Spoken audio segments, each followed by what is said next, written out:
Jake Paul, man, goes in there, beats up Nate Robinson. Obviously now Bro. he's called out. Kind of, what do you make, first of all? How do you think he looked, Anthony?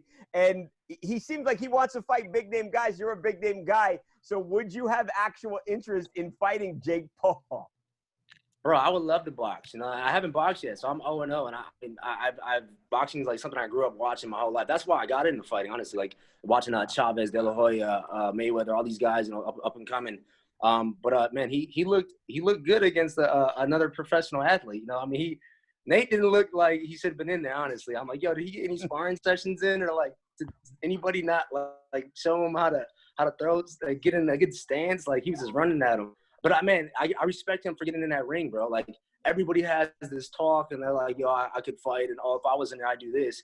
It takes a special person to like get in there and actually try that shit, man. And you know, we see what happens when you're not prepared.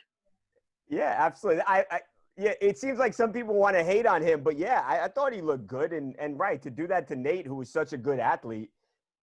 I mean, Crazy. As a fan, I was impressed. I think he's definitely getting better. You know, like he prepared for a boxing match, so you could tell he was like in a boxing shape. He was in a stance at least. Yeah. But it's gonna be interesting to see how far he can go with it, man. He's definitely an athlete. You know, you look at both of them brothers. I mean, they're definitely in good shape, and they stay in good shape. So it's not like there's some couch potatoes and jumping in against, you know, professional athletes. They definitely train the part.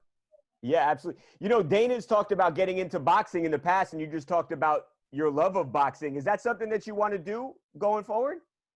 Man, I'm only 33, and I've been doing this MMA thing for so long, bro. This is my 12th, like I said, 12 years with Zuffa. So, like, as a pro, I think I've been like 14 years, man. So it's a crazy life I live. But man, I would love to go in there and try something new. I mean, even kickboxing is something I never got to do because I jumped in this MMA game, and it happened so quick where I didn't have time to try any other martial arts or other professional, like, competing at the highest level.